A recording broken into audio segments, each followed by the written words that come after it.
Hello student, welcome to क्यूबर 96। मैं Nitish sir आप सभी का अपने चैनल क्यूबर 96 में स्वागत करता हूं। स्टूडेंट, आज हम लोग 6th क्लास साइंस के अंतर्गत साइंस का सेकेंड चैप्टर पढ़ रहे हैं, जिसमें आज हम लोग जानेंगे एडाप्टेशन यानी परिवेश क्या होता है। इसके पहले हम लोग जान लें कि अनुकूलन क्या होता है। स्टूडेंट, मैं बताना चाहूँगा अनुकूलन के बारे में कि अनुकूलन क्या है।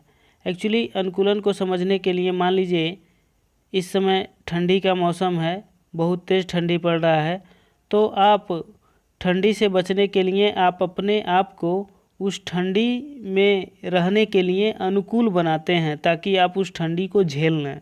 यानी जैसा मौसम रहता है उसी हिसाब से अपने आप को चेंज करते हैं, बदल लेते हैं। बदलने में बहुत सारा रिसोर्स भी काम करता है। जैसे मान लीजिए ठंडी है तो आप स्वेटर पहनना शुरू कर देते हैं, आग के पास बैठना शुरू कर देते हैं।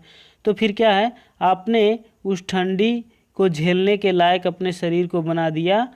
तो इस तरह से आप अपने आप को चेंज कर लिया, तो ये क्या है, अनुकूलन है। ठीक है, जैसा देश वैसा भेष, ये वाली कहानी फॉलो होती है। यानी वातावरण के अनुसार अपने आप को बदल लेना ही अनुकूलन कहलाता है। क्लियर है बात। अब आगे देखिए परिवेश के बारे में। ठीक है, परिवेश क्या कहता है कि प्रत्येक जीवधारी को किसी निवास स्थल पर रहने के लिए उपयुक्त दशाएं सहायक होती हैं।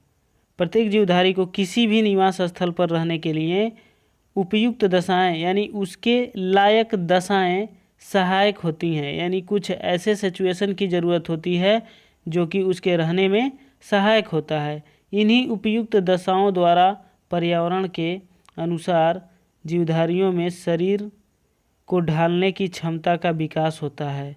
इन्हीं उपयुक्त दशाओं द्वारा यानी जैसा जैसा कंफर्टेबल फील होता है, जैसा आराम फील होता है, जैसा सिचुएशन बन पाता है, पर्यावरण के अनुसार जीवधारियों में शरीर को ढालने की क्षमता का विकास होता है। उसी दशा के आधार पर ही किसी भी जीवधारी में उसके शरीर को ढालने की क्षमता का विकास होता है। उसी के आधार पर जैसा सिचुएशन होगा उसी के आधार पर उसके शरीर में ढालने की क्षमता का विकास होगा। जैसे अभी लास्ट टाइम हमने क्या एग्जाम्पल दिया ठंडी का, तो ठंडी क्या है, वह वहाँ का दशा है कि ठंडी पड़ रहा है। तो उसी के आधार पर जीवधारियों में क्षमता उत्पन्न होगा कि हम किस हिसाब से अपने आप को बदलें, ढालें, ताकि हम उस ठंडी के अनुकूल हो पाएँ, सह पाएँ। ठीक है, जिसे अनुकूलन कहते हैं। ठीक है स्टूडेंट, यानी जीवधारियों में शरीर को ढालने की क्षमता का विकास होता है जिसे अनुकूलन कहते हैं। क्लियर है बात। दूसरे शब्दों में यदि बात करें तो जो विशिष्ट संरचनाएं अथवा स्वभाव की उपस्थिति किसी पौधे अथवा जंतु को उसके परिवेश में रहने योग्य बनाती है उसे अनुकूलन कहते हैं। फिर से सुन लीजिए, किसी विशिष्ट संरचनाएं, विशिष्ट स्पेशल संरचनाएं अथवा स्वभाव की उपस्थिति किसी पौधे अथवा जंतु को उसके परिवेश में, जो भी जंतु पौधे हैं उसके परिवेश में रहने योग्य बनाती हैं उसे अनुकूलन कहते हैं। क्लियर है बात। आगे देखिए, मनुष्य, पशु पक्षी और पेड़ पौधे अनुकूलन के हिसाब से रहते हैं। जो भी मनुष्य है, पशु पक्षी हैं, पेड़ पौधे हैं, वह किसके हिसाब से रहते हैं, अनुकूलन के हिसाब से ही रहते हैं। जैसे मैंने अभी बताया कि क्या है, ठंडी है तो उसमें अनुकूल होने के लिए स्वेटर पहनना शुरू कर देते हैं, यानी ठंडी के ही हिसाब से आप रहना शुरू करते हैं। ठीक है, जहाँ का परिवेश जैसा होता है जीवों की शारीरिक रचना भी वैसी ही हो जाती है। जहाँ का परिवेश जैसा होता है, जहाँ का वातावरण जैसा होता है, वैसा ही जहाँ का वातावरण जैसा होता है वैसा ही जीवों की शारीरिक रचना भी वैसी ही हो जाती है। ठीक है, जैसे ठंडी वाले जगहों की बात करें तो क्या आप देख रहे हैं कि जहाँ पे ठंडी अधिक पड़ता है वहाँ के जानवरों के शरीर पर बाल अधिक पाया जाता है। तो वही बात हुआ, जहाँ का परिवेश जैसा होता है जीवों की शारीरिक रचना भी वैसे ही हो जाती है। ठीक है, मैदानी क्षेत्र में रहने वाले शारीरिक संरचना, यदि हम लोग बात करें तो जो मैदानी क्षेत्र में रहने वालों की शारीरिक संरचना होती है, समुद्र तट, पर रहने वाले शारीरिक संरचना से भिन्न होती है। यदि हम लोग बात करें जो समतल एरिया में जो जीव जंतु रहते हैं उनके कंपैरिजन में जो समुद्र तटीय क्षेत्रों में जो जीव जंतु लोग रहते हैं उन दोनों के शारीरिक रचना में क्या पाया जाता है, भिन्नता पाया जाता है। इसी कारण जंगल में जो रहने वाला जानवर होता है जैसे कि सूअर भी शहर में रहने वाले सूअरों से भिन्न होता है। यानी जंगली सूअर और शहर में रहने वाले सूअरों से क्या होगा, भिन्न होगा। जंगली सूअर और शहर में रहने वाले सूअरों दोनों में क्या पाया जाएगा, भिन्नता पाया जाएगा। ठीक है, जैसा कि आप देख लीजिए कि ये क्या है कि जो ठंडे जगहों पे रहने वाले जंतु होते हैं उनके शरीर पे बड़े बड़े बाल पाए जाते हैं ताकि वो ठंडी को झेल पाएँ। तो इस तरह से उनके अंदर जो क्षमता है उस ठंडी को झेलने के, उसके अनुकूल बनाने के लिए इनके शरीर में यही क्या है, अनुकूलन हो रहा है। ठीक है, तो इस तरह से अपने जीवों को देख पाया। आगे देखिए, पहाड़ों पर ठंड होती है। जो पहाड़ होते हैं वहाँ पर क्या होता है स्टूडेंट, ठंड होती है, इसलिए वहाँ के पशु याक बकरी के शरीर पर बाल होते हैं। इसीलिए वहाँ के जो जंतु हैं उनके शरीर पर क्या होते हैं, बड़े बड़े बाल होते हैं जो उनके शरीर का ठंड से बचाव करते हैं। ठीक है, वह बाल क्या करते हैं, उनके शरीर को ठंडक से बचाते हैं। रेगिस्तान में क्या होता है, रेगिस्तान में पानी की कमी होती है, इसके कारण पौधों की पत्तियां कांटों में परिवर्तित हो जाती हैं। जो रेगिस्तानी पौधे होते हैं उनकी पत्तियां कांटों में परिवर्तित हो चुकी होती हैं क्योंकि रेगिस्तान में पानी की कमी होती है। तो जब पत्ती बहुत ज़्यादा चौड़ा होगा तो वाष्पोत्सर्जन ज़्यादा होगा और पानी की कमी हो जाएगी, इसलिए पत्तियां कांटों में बदल चुकी होती हैं जिससे पानी की कम खपत होती है। एज एग्जाम्पल, नागफनी कमल पानी में उगता है, इसकी जड़ें तालाब की तली पर चिपक जाती हैं। क्या है, कमल जो है पानी में उगता है लेकिन जो कमल की जड़ें होती हैं तालाब की तली पर चिपक जाती है और इसकी पत्तियों व तनों, उसकी जो कमल की पत्तियां होती हैं वह तने जो होते हैं तनों पर पानी का कोई असर नहीं पड़ता है और उसकी पत्तियों पर, कमल के पत्तियों पर और तनों पर पानी का कोई भी असर नहीं पड़ता है। ठीक है, उसकी जड़ें तली पर चिपक जाती हैं और वहाँ से पानी को आवश्यकता अनुसार प्राप्त कर लेती हैं।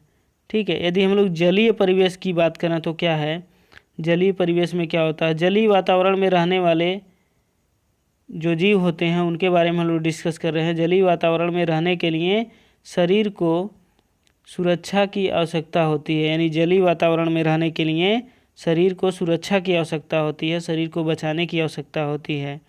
जलीय जंतु मछली के शरीर पर जलरोधी शल्क पाए जाते हैं। मछली, आप देखते हैं कि मछली पानी में रहती है, उसको ठंडा नहीं लगता है, हमको आपको ठंडा लगता है। ऐसा क्यों होता है, क्योंकि मछली जो है उस पानी में रहने के लिए उसके पास क्षमता है, उस पानी के अनुकूल अपने आप को बना चुकी है। उसके शरीर पर शल्क पाया जाता है, जलरोधी शल्क, जिसके वजह से जल उसके शरीर के अंदर नहीं प्रवेश कर पाता है। इनमें श्वसन के लिए विशेष संरचनाएं होती हैं और मछली में श्वसन के लिए विशेष संरचनाएं होती हैं। ठीक है, श्वसन के लिए इसके अंदर क्या होता है,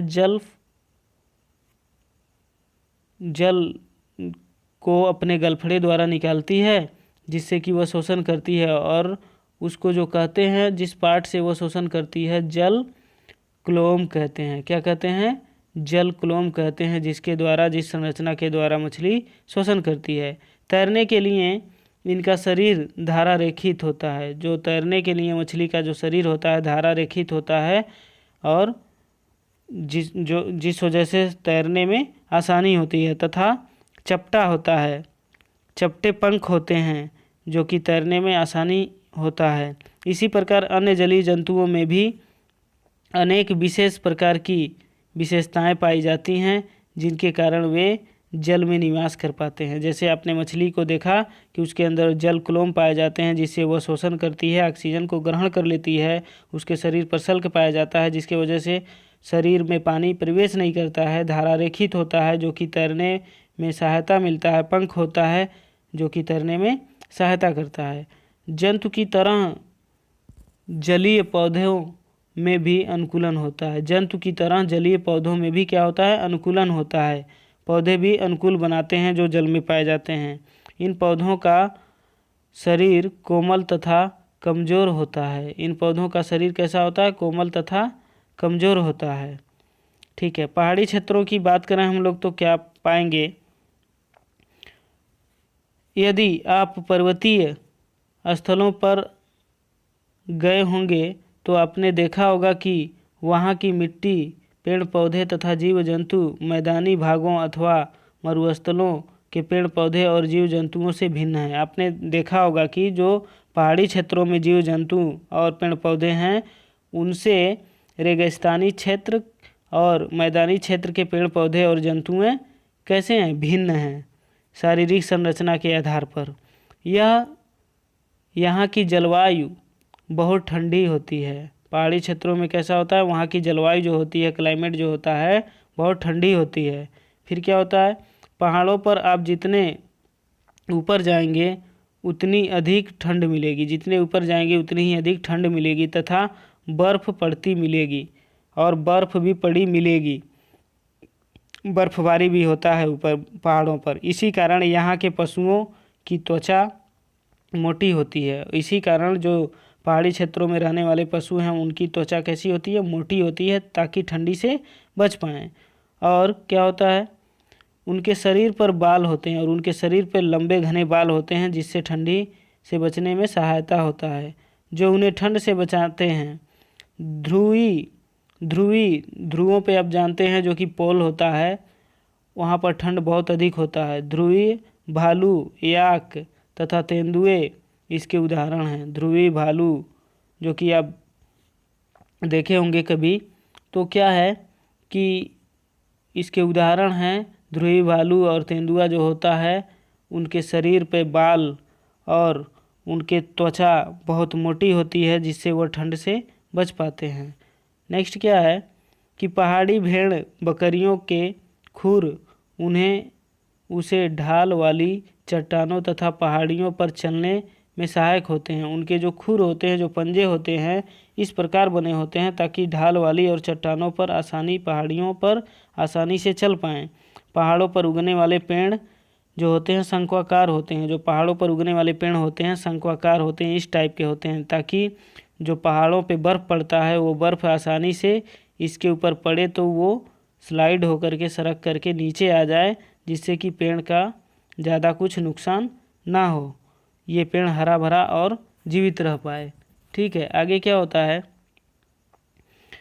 उनमें टहनियाँ नहीं होती हैं और ऐसे पेड़ों में क्या होते हैं? टहनियाँ नहीं होती हैं, पत्तियाँ होती हैं और पत्तियाँ भी नुकीली होती हैं, छोटी होती हैं, या फिर ये नीचे की ओर झुकी होती हैं। और जो टहनियाँ होती हैं कैसी होती हैं? मान लीजिए ये पेड़ है तो ऐसे नीचे की ओर कैसी होंगी? झुकी होंगी। ठीक है, इस टाइप की होती हैं पहाड़ी पेड़, ताकि बर्फ़ पड़ने पर जब बर्फ़ पड़े उन पौधों पर, बर्फ़ पड़ने पर वह बर्फ़ पत्तियों पर रुक न सके, इसलिए ऐसी होती हैं ताकि जो बर्फ़ पड़े उनकी पत्तियों पर तो वो पत्तियों पर रुके ना, सरक जाए। ठीक है, उन्हें किसी भी तरह से अपने आप को बचाना होता है ताकि पेड़ पौधे जीव जंतु आसानी से रह पाएँ। तो इस तरह अपने आप को अनुकूल बना लेते हैं। आपने क्या आइडेंटिफाई किया कि जो पेड़ पौधे हैं सामान्य समतली पेड़ पौधों से भिन्न हैं, उनकी पत्तियां नुकीली हैं, उनका जो टहनियाँ हैं वो नीचे झुकी हुई हैं, जिससे क्या है कि पहाड़ों पर बर्फ़ जब पड़ता है तो उससे वो बच पाएँ, आसानी से जीवित रह पाएँ। तो यह अनुकूलन था स्टूडेंट। अब आगे हम लोग इसी चैप्टर का नेक्स्ट वीडियो देखेंगे जो कि और अच्छे से कॉन्सेप्ट क्लियर हो जाएगा। तो आज के लिए बस इतना ही, और यदि अभी तक चैनल को सब्सक्राइब नहीं किया तो सब्सक्राइब कर लीजिए और वीडियो को शेयर कर लीजिए। वीडियो को ज़्यादा से ज़्यादा देखिए, आपका कॉन्सेप्ट क्लियर होता रहेगा। ठीक है स्टूडेंट, तो आज के लिए बस इतना ही।